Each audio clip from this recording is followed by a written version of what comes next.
प्रेमी अपना प्रेमिका से कहे, का कहे भैया?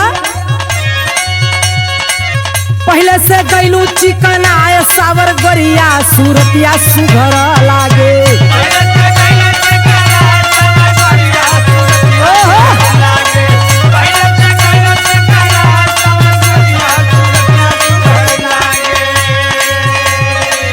कैलू का ससुरा में उपाय सावर गरिया लागेलू सबसे आगे।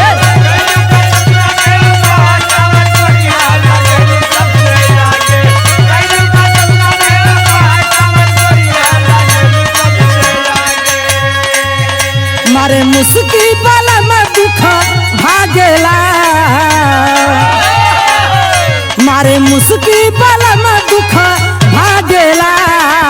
मोरे राजा के मोरे सैया के मोरे राजा के दू ताला पर डबल खिड़की हवा झुर झुर लागेला। मोरे सैया के दू ताला पर डबल खिड़की हवा झुर। क्या बात है?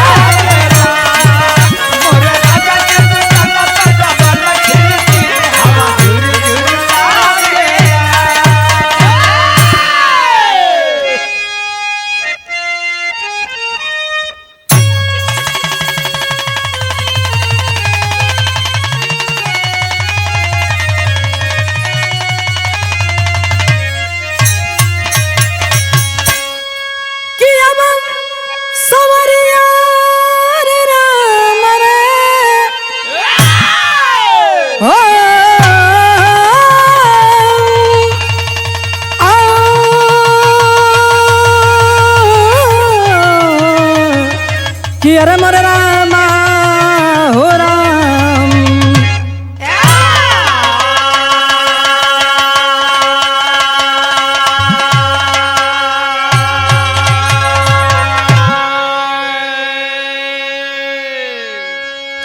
अच्छा तो भैया बिरहा में भूमिका के अंदर 4 लाइन कवि जी भाव लिखल। का लिखत हुआ?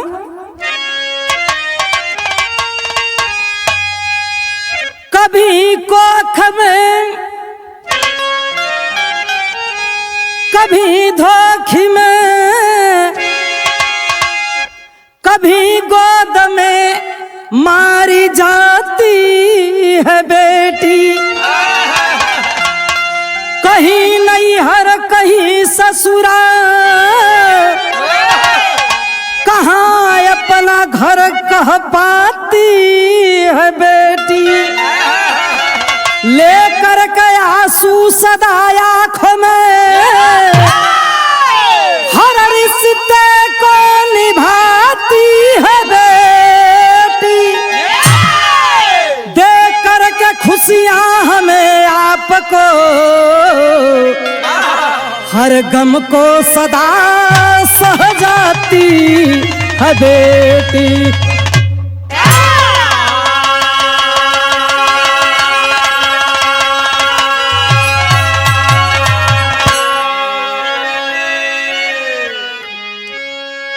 अच्छा तो मास्टर भैया एक लाइन गजल के बोल बा। कौन गजल है?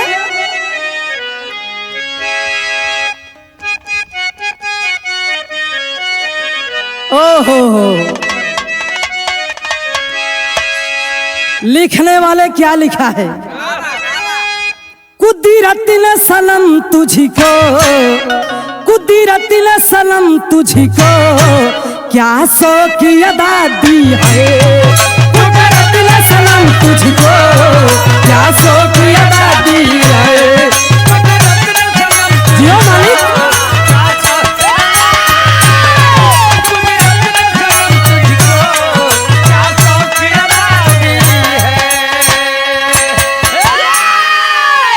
कुदरत ने सनम तुझको क्या सो की अदा दी है।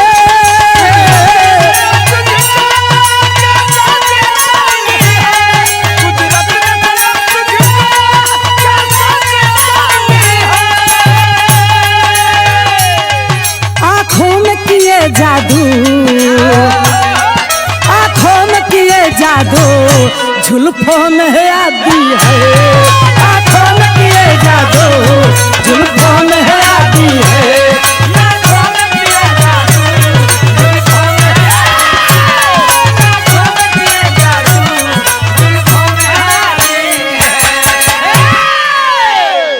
लेकिन कवि को लिखना पड़ा बिरहा के अंदर भाव। मानो ने मनवता को, मानो ने मनवता को हर दिल से मिटा दी है।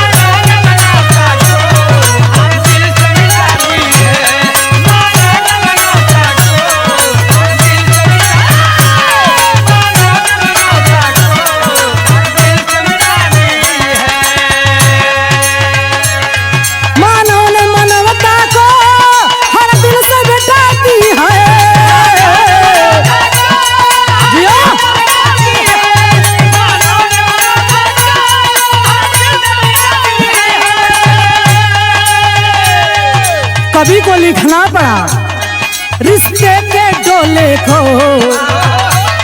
रिश्ते के डोले को इस जग से उठा दी है। रिश्ते के डोले को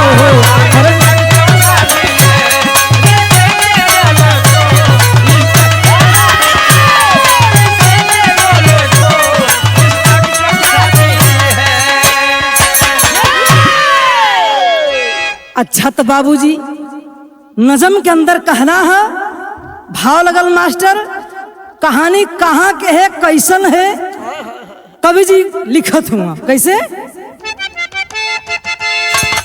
जिया?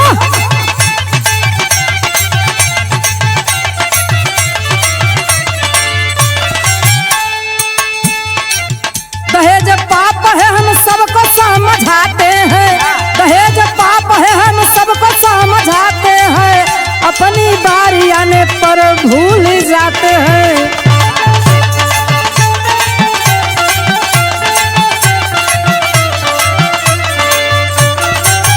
प्रांत बिहार मधेपुरा जिला आता है, प्रांत बिहार में मधेपुरा जिला आता है, थाना श्रीनगर मशहूर जाना जाता है।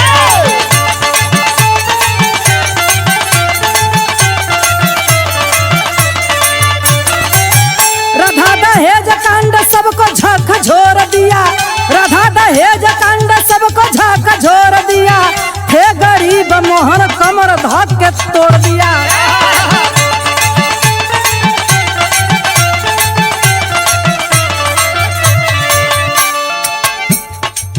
दो बेटी थी गीता जब सयान हुई, दो बेटी थी गीता जब सयान हुई, सुनकर ताना विमला देवी परेशान हुई।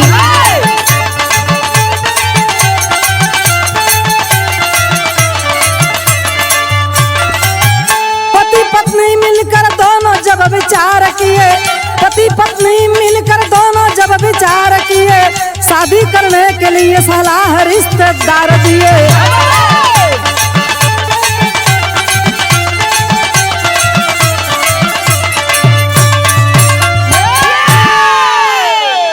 बाबूजी बात के समझला कहानी है कैसन।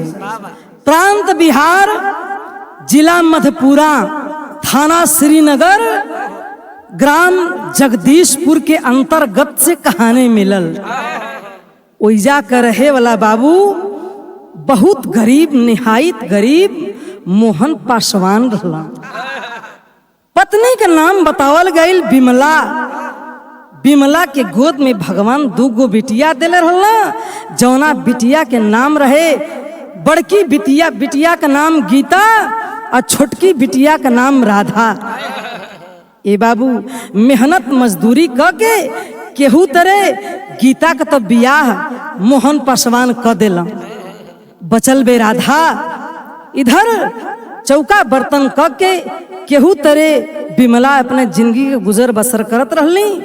गांव घर के लोग मिलके ताना देवे लगला, कहला कि बिटिया घर में सयानी पड़ल है, एहन के बियाह करे के कबहू न हटी पैसा।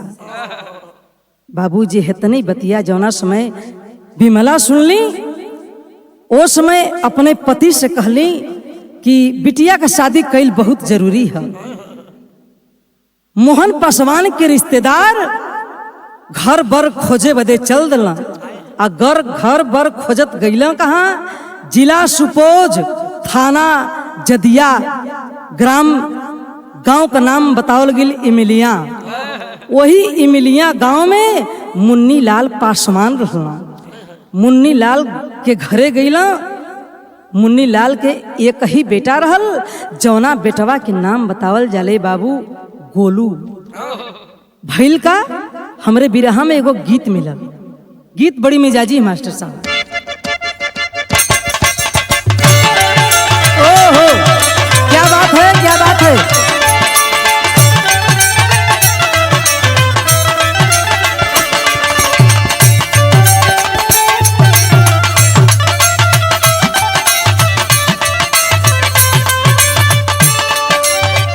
मास्टर गीत बजाऊना कौनो मेहरारू अपना मर्द से बतावे, का बतावे?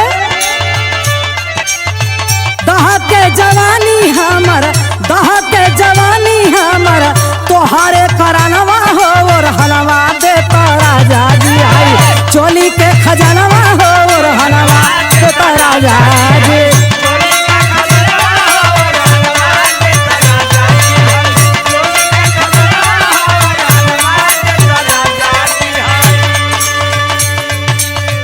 बाबूजी इधर मोहन पासवान घर भर देख के बढ़िया आल हुआ, बहुत खुश हुआ। विमला भी बहुत खुशी है। बिरहा में के अंदर कवि जी भाव लिखत हुआ का? सुंदर एगो बार पवले, सुंदर एगो बार पवले, खुशी भइले मनवा हो हरदिया दोनों तरफ लागे, सझिया बिहनवा हो हरदिया।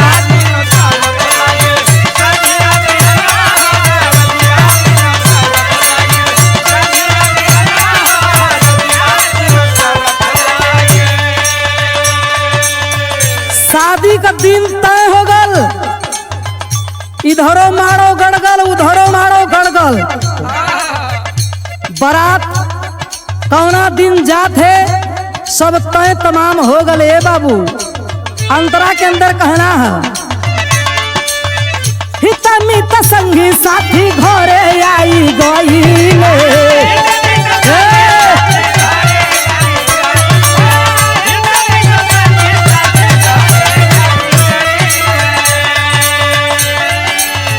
गोलू के माथा वापस से हारा बधवले। क्या बात है?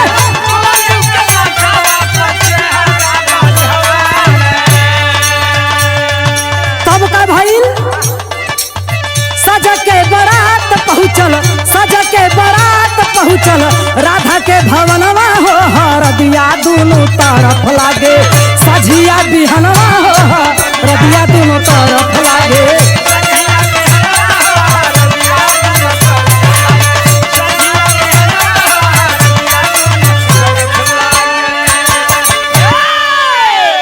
ए बाबू गोलू सज धज के बारात लेके चल दिले हुआ अपने ससुराल में। जौना समय बारात आइल है, बियाह बैठल है, बरतिहा खाना खात हुआ। इधर राधा के 4 गो सखी सहेलल रहली, तो कहली कि 4 लाइन गाड़ी होखे के चाहिए। हर एक जगह का रीत रवाज है। कौन गाड़ी गौली मास्टर?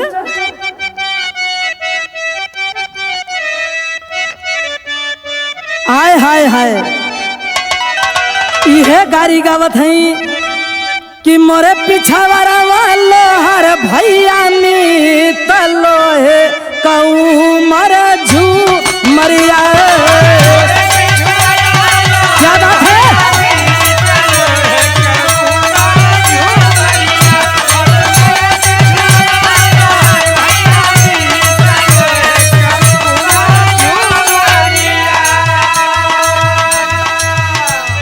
कुल गाड़ी गावत है। दुल्हा के माई हो भेजली सजा, तिलकन का लागेला,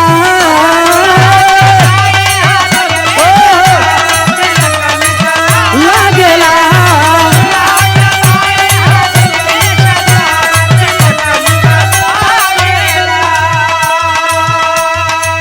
ये तने ना औरी बतावत है का? दुल्हा के दीदी हो कजरा लगवले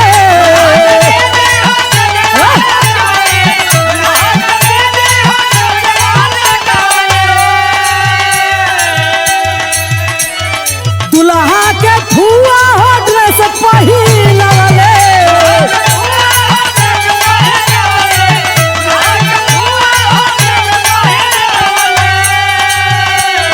आय हाय जीजाजी से हरा सजा तिलक निक लागेला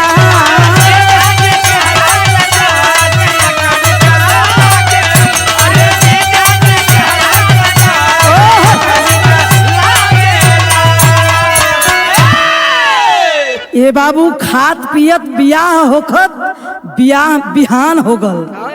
जब बिहान हो गल राधा बिटिया के विदाई भइल बा। राधा अपना ससुराल में आइल है। जौना समय ससुराल में आइली धीरे धीरे बाबूजी 1 साल का दिन बीतल। बड़ी हंसी खुशी से 1 साल का दिन बीतल बा। भइल का मास्टर एक लाइन बिरहा में गीत मिलल।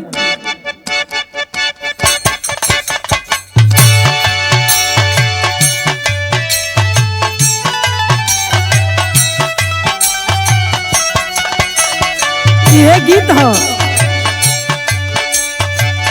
रोज रोजे जाले तू तो पिया के नगरिया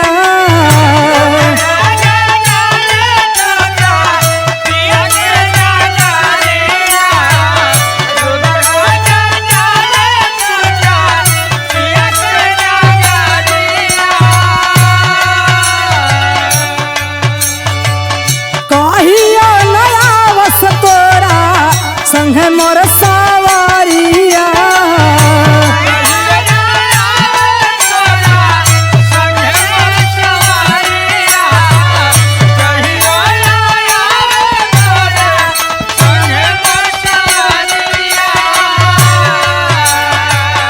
नहीं आवे ऊन कर संदेशी रे नहीं आवे ऊन कर संदेशी रे हमरो के वही देश ले चलती रे लिया रे पियावा बसलन जवना देशी रे क्या बात है पियावा बसलन जवना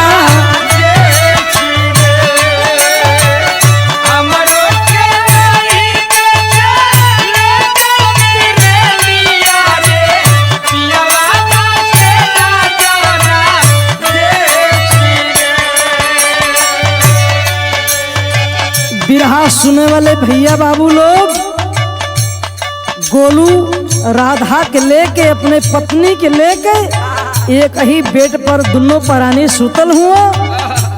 गोलू 1 साल के बाद राधा से एगो बात कहला।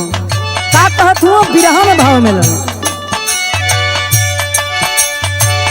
गोलू संग है सुतल रहनी राधा जबरतिया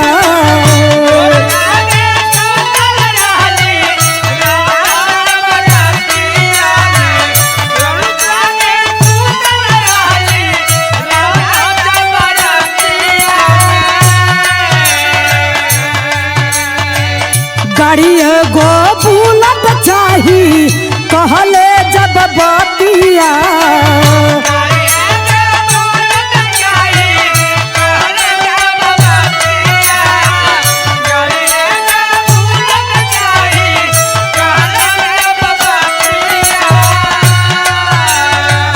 सुन कर के बात हाथ जोड़ली बिटिया हो नैना से बरसेला लोरी हो। सुन कर के बात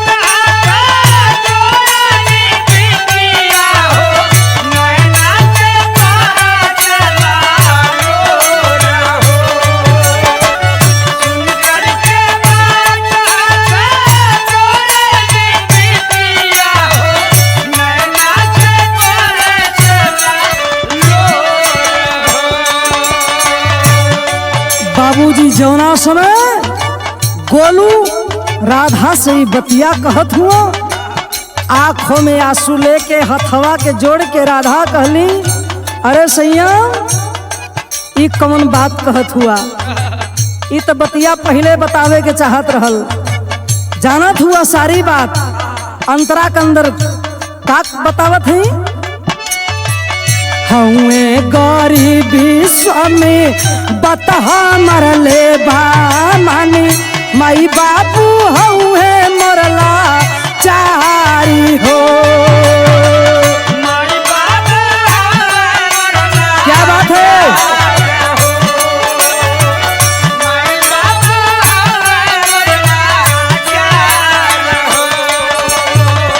अब हिले पढ़ल बाड़े सब ही तो जानत बाड़े, अब हिले पढ़ल बाड़े सब ही तो जानत बाड़े, करजा भराइल ना मारी हो।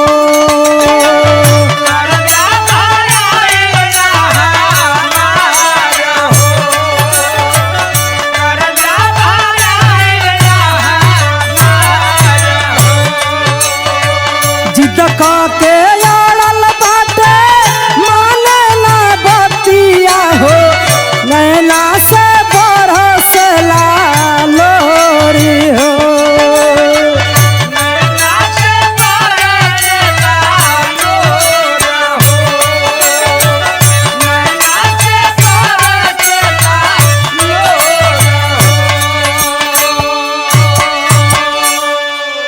राधा कहली, अरे सैया हमार माई बाबू बहुत गरीब हुआ, लाचार बेबस बेसहारा मजदूर हुआ, केहू तरह बनी मजूरी क के हमहन के पाल पोस के केहू तरह इतना बड़ा कैला। गरीबी का दिन है, बतावत है कि जवन हमरे बियाहे के कर्जा भइल है, हमार बाबूजी अभी ओके ना भरले हुआ। इतना बतिया जौना समय गोलू सुनल, ए बाबू उ माने के तैयार हो तब ना, उ मनते ना है। भैल का बिरहा में गीत मिलल,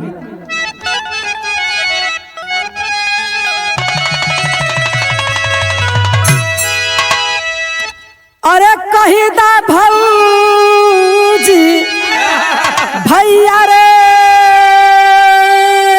जी से कई दई मोर गवना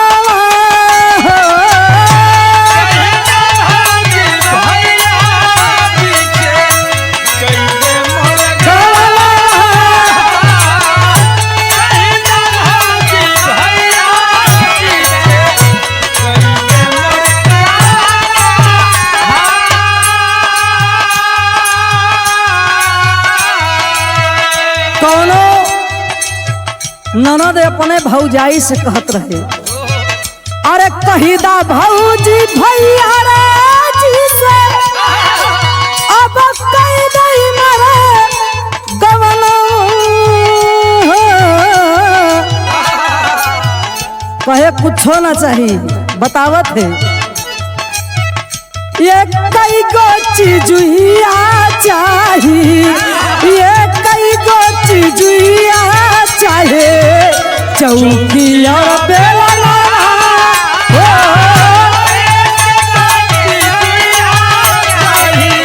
चौकी और बेलना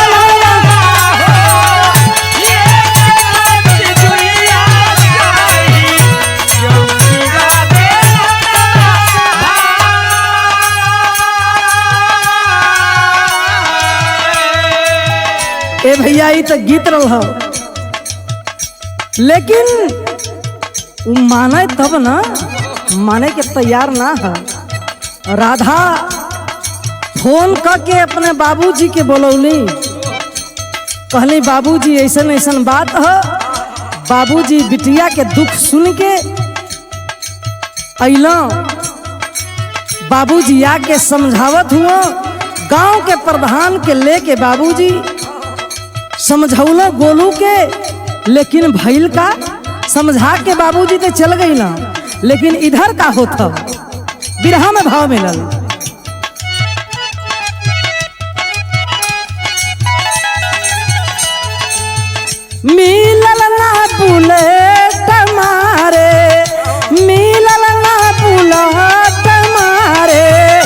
चली दिहले जनवा हो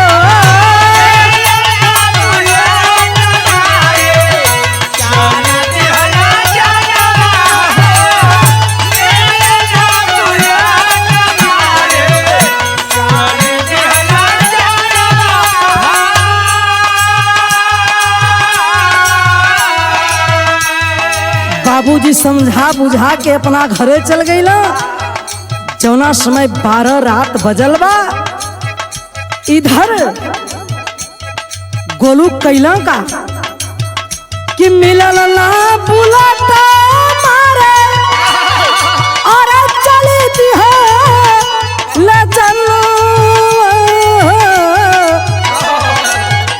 खुलल जा दया खलऊ के खुलल जा दया खलऊ के पापी सब समनवा हो।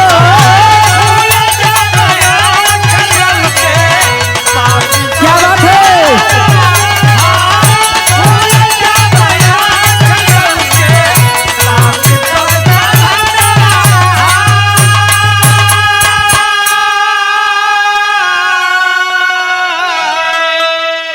सुतले राती में गोलू के माई, गोलू के बाबू, गोलू राधा के कमरा में पहुंच गई। राधा के जौना समय कमरा में पहुंचल हुआ बाबू, उस समय भैल का राधा एगो बात कहते हैं। कौन बात बताऊली? हाथ जोड़ी राधा कहे कौन बदलतिया हो।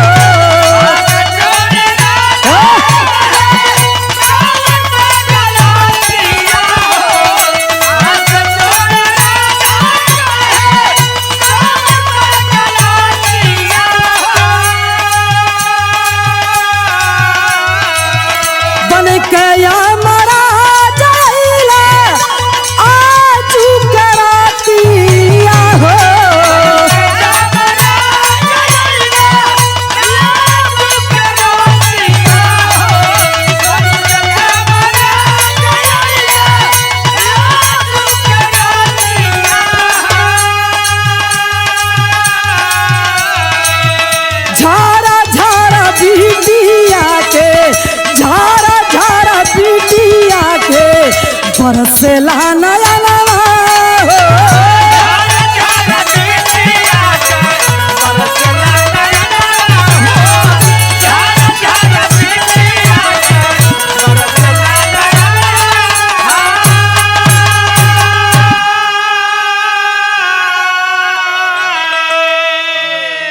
राधा अपने ससुर के पहरवा पकड़ के कहले कि बाबूजी हमार कौन गलती है, हमार कौन गुनाह हो कि हमके जान से लोग मारत हुआ। भैल का बाबू टेरी के अंदर कभी जी भाव लिखला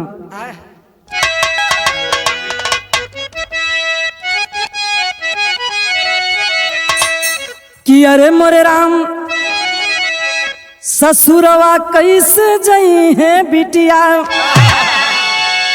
कि मांग सजते जीवन हो जाला महुरवा जिया सजते मांग जीवन हो जाला महुरवा ससुरवा कैसे जई है बिटिया। विदेशिया के अंदर कहना है मास्टर। क्या बात है? राधा एगो बात कहली, का बतावत है? एगो माई बाबू छोड़ी तोहरा से हाथ जोड़ी मांगतनी जनवा के भिखियाए बाबूजी इनके समझाई देता तनी तू बताई देता आ सब कुछ होले ना दौलती आए बाबूजी। कहले कि बाबूजी सब कुछ दौलत ना होले, इनके समझा दा। अपने सास से कहते हैं, अपने ससुर से कहते हैं, लेकिन राधा के का मालूम हो कि ई कुलहुन का प्लान हो। राधा एगो बात कहते हैं, पेटवा में प्यार पाले धीरे धीरे समय ढाले आ माटी में मिलावा जली मट्टी आए बाबूजी। अखिया से झरझर झरझर सावन भादो का धार बन के बरसत बा ये बाबू, लेकिन पापी नीच एक नहीं सब सुनते हैं। करते का बाबू, राधा के साथ इतना अत्याचार भइल, इतना अत्याचार भइल। राधा कैली का बिरहा में एक लाइन गीत मिलल मास्टर,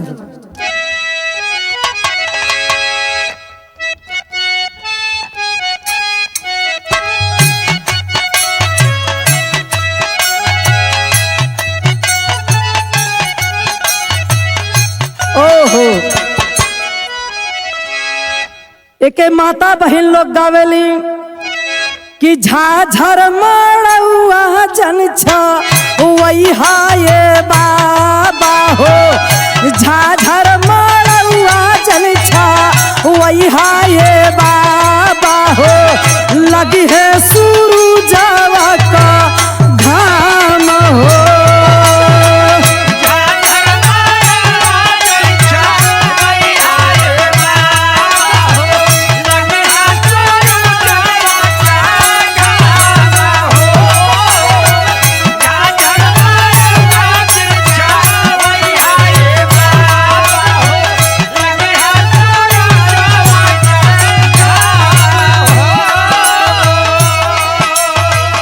बिरहा में भाव कवि जी लिखत हुआ, राधा साथे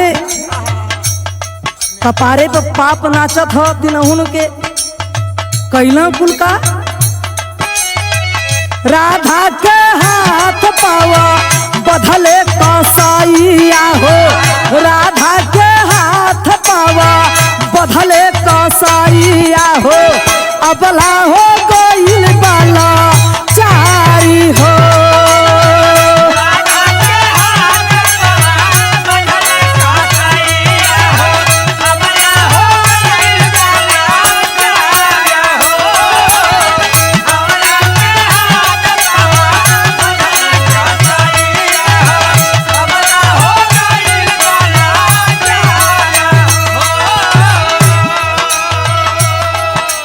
बेचारी राधा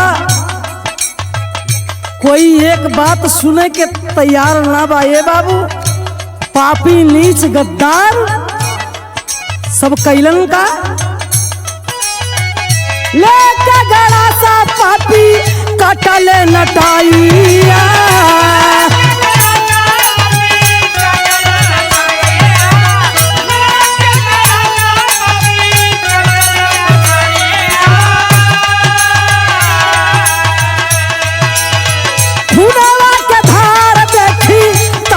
चिड़ैया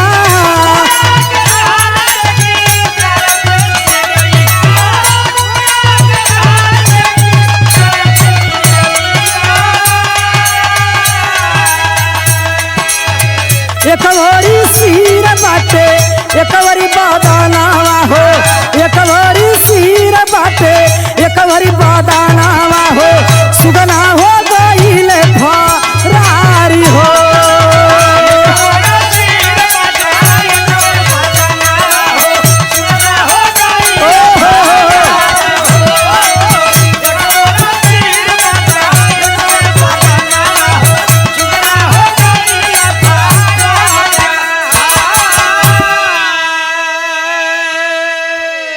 भैया बाबू लोग लेके गड़ासा आधी रात में बाबूजी हथवा के सास पकड़ले हो, पैरवा के ससुरा पकड़ले हो, गड़ासा लेकर के राधा के गर्दन पर वार पर वार करने लगा। कई टुकड़ों में राधा के शरीर बिखर जाले। ये बाबू देख के शरीर राधा के खून में लथपथ, तीनों घबरा गईला सब। कैला कुल का पहपट के अंदर कहना है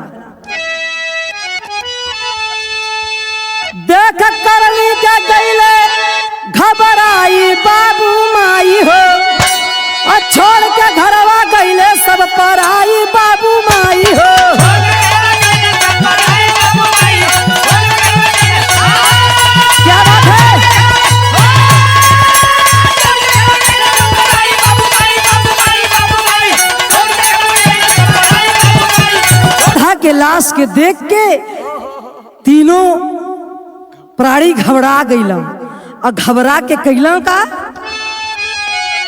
मचल गाँव में हल्ला भैले, मचल गाँव में हल्ला भैले जब बिहनवा हो राधा के नंगा तन पड़ल बायंगनवा हो सब देखे केहू न करे तन ढकाई बाबू माई हो आ छोड़ के घरवा गईले सब पराई बाबू माई हो।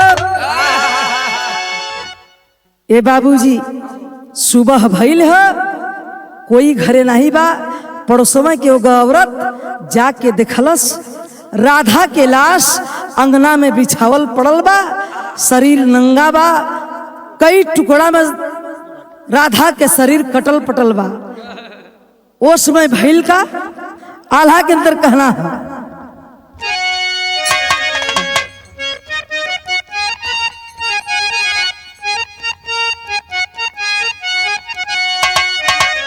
आए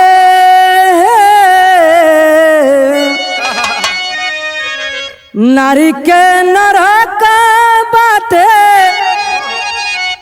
जग में जीवन आए भैया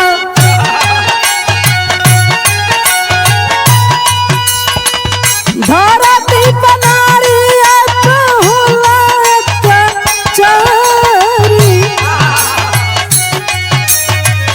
जकरा बहिन बेटी बाड़ी डरे ही अरवा पंचो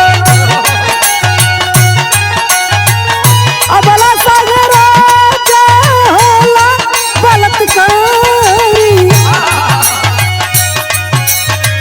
राधा के खबर जब पौले नैहर के लगवा बाबू बाबू माई रोवे सब करे हाय हो।